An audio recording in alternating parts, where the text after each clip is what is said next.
Patlán Cardoso, por favor, doctor, maestro,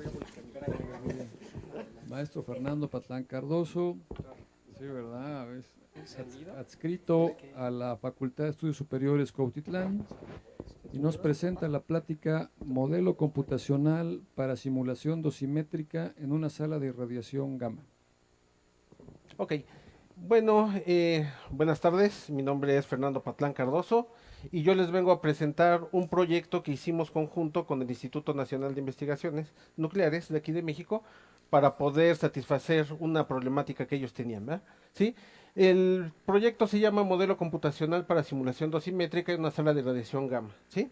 Y aquí pongo el equipo de trabajo porque ya somos una serie de gentes que estamos trabajando en el área de computación científica allá dentro de la FES Cuautitlán e incluso ya tenemos gente del ININ que se nos están anexando, ¿verdad? Ok, sí, y hacia arriba. Bueno, el objetivo general de nuestro trabajo es, ya voy al revés, ¿verdad? Al revés, ¿verdad? Bueno, el objetivo general de nuestro trabajo es generar un modelo computacional que nos permita simular, computacionalmente obviamente, las magnitudes dosimétricas que están dentro de una sala de irradiación gamma, ¿sí? En este caso, como decíamos, es una sala real, es la sala gamma del Instituto Nacional de Investigaciones Nucleares que está dentro del Laboratorio Secundario de Calibración Dosimétrica, ¿sí? De hecho, como vamos a ver más adelante, simulando esta sala, sí, es factible simular cualquier sala de irradiación gamma que se tenga a nivel mundial, ¿sí? También, obviamente, queremos generar ese modelo que nos permita, en un momento dado, eh, simular y obviamente poder predecir el comportamiento dosimétrico de esa sala antes de que se lleven a cabo los experimentos, ¿sí? Y obviamente, de alguna manera, vamos a contribuir con la dosimetría que se hace con las personas que trabajan dentro de estos medios, ¿eh? Ahora, ¿por qué es importante este tema? Porque en principio de cuentas este laboratorio es único en su tipo aquí en México, ¿sí? Además de eso forma parte de la red de laboratorios secundarios del Organismo Internacional de Energía Atómica, que tiene sus siglas en inglés IAEA, ¿sí? Y aparte de eso es un laboratorio de referencia acreditado ante la Organización Mundial de la Salud, ¿sí? Además de eso, tiene la característica de que todos y cada uno de los instrumentos que se utilizan en las distintas aplicaciones nucleares en México, es decir, en la medicina, en la industria, en la agricultura, en la investigación científica y todo lo demás, son traídos a calibrar y verificar dentro de esta instalación, ¿sí? Y además de eso, como vamos a ver, por su nivel de especialización, solamente hay 75 de este tipo a nivel mundial, de los cuales solamente hay 4 en América Latina y México es poseedor de uno de estos, ¿sí? Y de acuerdo a los convenios que tiene el organismo, que tiene México con el organismo, hay algunos países de la región que traen también a calibrar y verificar sus instrumentos a estas instalaciones, e incluso algunos países de África, porque es más barato traerlos a México que llevarlos, por ejemplo, a calibrar y verificar a Estados Unidos o bien su defecto a Canadá, ¿sí? Entonces, la contribución de este trabajo, pues obviamente es casi prácticamente inmediata, ¿no? Sí. Además de eso, estamos incursionando dentro de un campo al cual está empezando a entrar mucho el Organismo Internacional de Energía Atómica y ha hecho una recomendación que todos y cada uno de los experimentos nucleares, antes de llevarlos a cabo, tienen que simularse computacionalmente. ¿Y esto por qué? Porque de esa manera reducimos riesgos y evitamos los sucesos como el que tuvimos en los años 80 en el caso de Chernobyl, ¿sí? Aparte de eso, pues no existe programas para simular este proceso, realmente es algo nuevo. En este momento apenas el Laboratorio Nacional de los Álamos, el Centro Europeo de Investigaciones Nucleares e incluso la Organización para la Cooperación y Desarrollo Económico están empezando a incursionar en generar plataformas computacionales que en un momento dado pudieran simular estos procesos. Ahora, ¿cuál es el origen de nuestro problema? Nosotros oh, tenemos una fuente radiactiva, ¿sí? Tenemos un campo de radiación y tenemos un usuario de las fuentes radiactivas, ¿verdad? ¿Sí? Pero para poder utilizar esta tecnología, forzosamente tenemos que hacerlo de una manera sustentable. Y para esto, el Organismo Internacional de Energía Atómica e incluso dentro del marco de la protección radiológica, establecen que todas las actividades se tienen que hacer recibiendo los niveles de radiación tan bajos como razonablemente sea posible, que ese es el criterio básico de la protección radiológica, que es el criterio ALARA, que a lo mejor alguno de ustedes ha escuchado hablar de él, ¿sí? Y para poder hacer uso de este criterio, para cumplir con este criterio, nosotros tenemos que cuantificar la cantidad de radiación que está recibiendo el usuario, ¿sí? ¿Esto cómo se hace? Pues se hace por medio de instrumentos de medición. Los instrumentos de medición, para garantizar la calidad de la medición, tienen que calibrarse y verificarse periódicamente, ¿sí? Y para esto, pues obviamente se utiliza lo que se le conoce como las salas de irradiación, que no son otra cosa que un espacio donde se confina una cierta cantidad de radiación, ¿sí? Y esta cantidad de radiación se tiene que estar caracterizando perfectamente para que después nos pueda servir como un instrumento de referencia para poder hacer la calibración, ¿sí? Entonces, entre los instrumentos que se pueden calibrar dentro de estas instalaciones, pues tenemos, por ejemplo, los dosímetros, podemos tener aquí los monitores de radiación, los detectores de cuerpo entero, o bien su defecto cualquier otro tipo de detector, que en este caso estamos hablando para rayos gamma, ¿sí?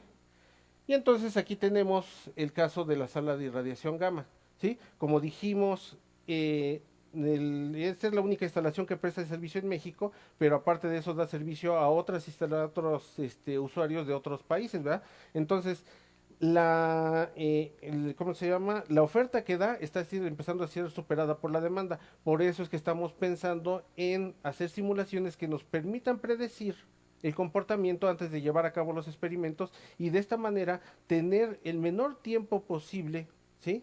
Cerrada la instalación para poderla caracterizar y al mismo tiempo dar un mejor servicio a los usuarios, ¿verdad?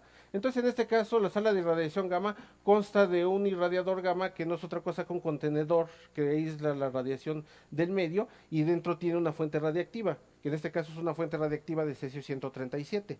Tiene un sistema automático, un sistema de neumático, que permite sacar la fuente radiactiva en el momento en el cual se está trabajando el irradiador, ¿sí? Y aparte de eso, tiene un carrito que está automatizado, en el cual se colocan los instrumentos a calibrar o verificar a distintas distancias de la fuente radiactiva, ¿sí? Aquí el problema es que, si vemos, solamente esa parte central es la que se está utilizando. Entonces nosotros tenemos toda esta parte de este lado, la derecha y la parte izquierda, que en un momento dado pueden ser utilizados y aumentar el número de calibraciones y obviamente verificaciones de equipos, y de esa manera satisfacer la demanda, ¿sí? Entonces, aquí estamos viendo el esquema de la sala de irradiación gamma como está en este momento. Tenemos que está caracterizada, y se caracteriza de manera experimental. Se colocan a distintas distancias los medidores patrón para poder caracterizarla, pero solamente está en la línea central. Necesitamos saber qué es lo que sucede tanto en esta parte como en aquella parte, ¿sí? Por eso nosotros hicimos la propuesta de un modelo computacional que nos abarcara todo, ¿sí? Entonces lo que hicimos fue tender líneas horizontales y líneas verticales, y en las partes donde se cruzan le estamos llamando nodos, y estas regiones que tenemos aquí le estamos llamando celdas, ¿sí? Entonces, esas celditas las estamos haciendo con un tamaño de cuadro de 2 centímetros de lado, bueno, de ancho por 2 centímetros de largo, ¿sí? Y para una distancia de 4 metros de profundidad contra 2 metros de ancho. Entonces, prácticamente con eso estamos haciendo la caracterización de la sala. Entonces, lo que tenemos que hacer es generar los modelos matemáticos adecuados para después poderlos programar, poder validar y finalmente, obviamente, utilizar este modelo ya en la parte real. Entonces, las magnitudes que modelamos son la carga de ionización, que es la que se genera cuando está interaccionando la radiación con el medio, que en este caso es aire. Tenemos la exposición a la radiación, la dosis absorbida, el kerma en el aire y la dosis equivalente, ¿sí? Y entonces, en base a esto, pues generamos lo siguiente. Primero caracterizamos nuestra sala, después generamos un modelo para poder simular el instrumento de medición patrón, que en este caso es una cámara de ionización. Después esa cámara de ionización la colocamos en todos y cada uno de los nodos y pudimos simular toda la sala completa, ¿sí? Después, como vimos, está a 2 centímetros de distancia, entonces está generando una gran cantidad de datos. Entonces, como está generando una gran cantidad de datos, también tuvimos que generar una base de datos para poder manejar adecuadamente este tipo ¿cómo se llama?, de magnitudes, ¿va? Luego después tuvimos que generar también un modelo de decaimiento radiactivo. ¿Por qué? Porque todos los procesos radiactivos, no importando el tipo de que sea, siempre tienden a decaer. Y no siempre tienden, o sea, siempre decaen. Y entonces obviamente tenemos de tener un modelo de tiempo presente y también debemos de tener un modelo de qué, de tiempo decaído, ¿sí? Y pues finalmente pues generamos un modelo de interpolación porque también queremos saber qué es lo que sucede dentro de cada una de las celditas, como vamos a ver más adelante, ¿sí? Para la caracterización de la sala, ¿qué hicimos? Utilizamos una plataforma que ya desarrolló el CERN que se llama Gen4Root, ¿sí? En este caso es una plataforma que tiene todo y no tiene nada.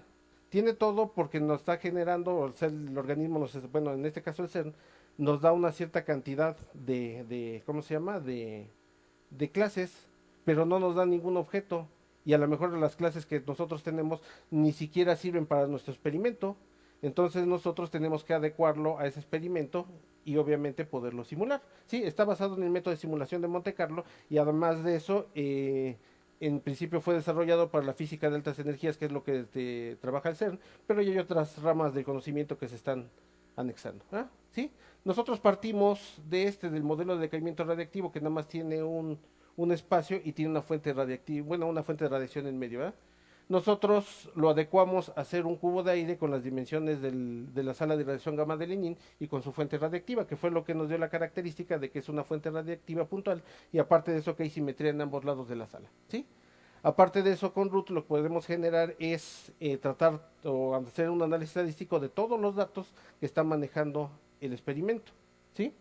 Y eso se le conoce como espectros de radiación, ¿sí? Para poder simular, pues obviamente nos basamos en un levantamiento dosimétrico que nos dio Real Elinin, que en el cual ya tenemos aquí las magnitudes reales que se tienen, que es de carga, tasa de Kerr, tasa de exposición y tasa de dosis equivalente, y algo muy importante que son los factores de calibración, que eso lo recomienda utilizar el organismo, porque de esa manera aseguramos que la medida que da el instrumento es lo más parecida a las medidas reales que se tienen dentro de la sala, ¿sí? Entonces, aquí tenemos en color azul los valores del levantamiento del ININ y en color rojo los valores del programa que nosotros generamos. Y que como vemos, pues obviamente los errores son muy pequeños. ¿Verdad?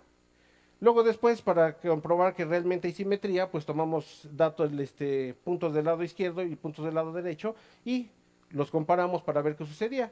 Y aquí los tenemos para todas las magnitudes y en color azul tenemos los datos del lado izquierdo y en color rojo los datos del lado derecho. Entonces, como vemos, sí se demuestra que hay simetría dentro de la sala. ¿ya?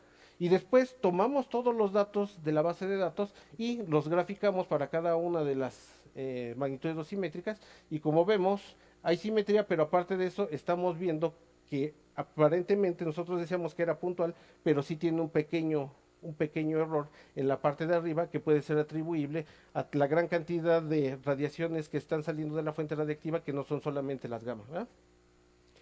Luego después generamos el modelo con decaimiento radiactivo y estamos viendo que en la proximidad de la fuente tiene unos pequeños errores, pero después de 100 centímetros prácticamente no hay error. ¿sí? De todas maneras es aplicable en nuestro modelo porque no es aplicable, el espacio aprovechable de la sala es a partir de los 100 centímetros de distancia de la fuente radiactiva porque es precisamente ahí donde tenemos casi la contribución al 100% de rayos gamma. ¿Sí? Finalmente tenemos el modelo de interpolación que se hizo porque tenemos algunos instrumentos como por ejemplo este caso que es un dosímetro de anillo, ¿sí? que se utiliza para medir la radiación en las manos cuando está haciendo un cierto experimento y son muy pequeñitos, entonces ahí sí tenemos que ubicar exactamente en qué punto se tiene que colocar para calibrar y verificar. ¿verdad? Finalmente nuestras conclusiones, nuestro modelo quedó bien, está funcionando adecuadamente y en este momento ya se está implementando dentro de las instalaciones del ININ. Incluso se está pensando en ampliarlo un poco más porque ya la sala del ININ se está ampliando para que tenga unas dimensiones mayores y obviamente se pueda dar una mayor cantidad de servicios. ¿Sí?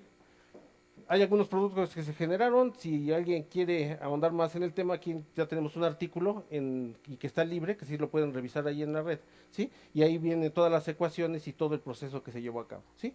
Trabajo a futuro, ahorita ya acabamos con el Kerman en el aire y lo que nos sigue es trabajar con la dosis absorbida dentro de un fantoma de agua, que es lo que nos permitiría hacer calibración de equipos para radioterapia, ¿sí? Y una bibliografía y si tienen alguna pregunta, si es que me quedó tiempo. Sí, sí, claro, Claro que tenemos sí. tiempo para un par de preguntas. Fue rápida la presentación. ¿Alguna pregunta? Yo tengo una. ¿Cómo calibran sin modelo? ¿Mandé? ¿Cómo calibran la sala sin un modelo de la dosis en la sala? Punto por punto ponen un Punto medidor. por punto, se hace de manera experimental. Lo que pasa es que se tiene en este caso, se tiene y los maneja a nivel general el Organismo Internacional de Energía Atómica. Se tiene laboratorios que se le conocen laboratorios primarios y laboratorios secundarios. En el caso de nosotros aquí en México, el que tenemos es un laboratorio secundario. El equipo patrón, que en este caso es una cámara de iniciación, se calibra directamente en el laboratorio primario, ¿sí? Y ya que se tiene calibrado, se maneja con pincitas porque lo traen hasta con amortiguadores y todo para que no se mueva con presión, temperatura controlada. Y es con ese se hacen las mediciones de las dosis, diferentes dosis que tiene dentro de la sala para garantizar que hay el menor error posible, ¿sí? De esa manera es como se hace de manera experimental la caracterización. En este caso, el problema que se tiene es que cuando se hace un levantamiento dosimétrico, la sala se tiene que cerrar forzosamente para poder hacer el levantamiento. Hay veces que está cerrada un mes, mes y medio, y eso ya no se puede hacer porque los principales usuarios de este tipo de cosas son los usuarios de origen médico, ¿sí? Y obviamente cuando se trata de una aplicación médica no podemos tener tanto tiempo las instalaciones cerradas. E incluso cuando son de tipo industrial tampoco, porque tener una línea de producción implica tener muchas pérdidas. ¿Sí? Entonces, con esto le estamos prediciendo qué es lo que va a suceder tanto en la parte derecha o la izquierda, y entonces en este momento cuando vemos a un aparato que llegó, ¿sí? Y según la norma que marca el organismo internacional en un reporte técnico que creo que es el 277, dice que se tienen que calibrar el 70% de lo que marca la escala, ¿sí?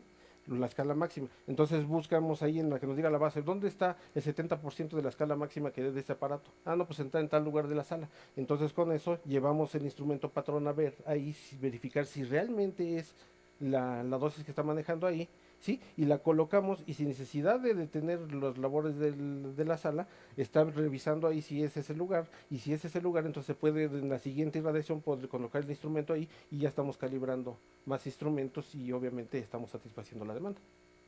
¿Sí? Gracias, maestro. ¿Sí?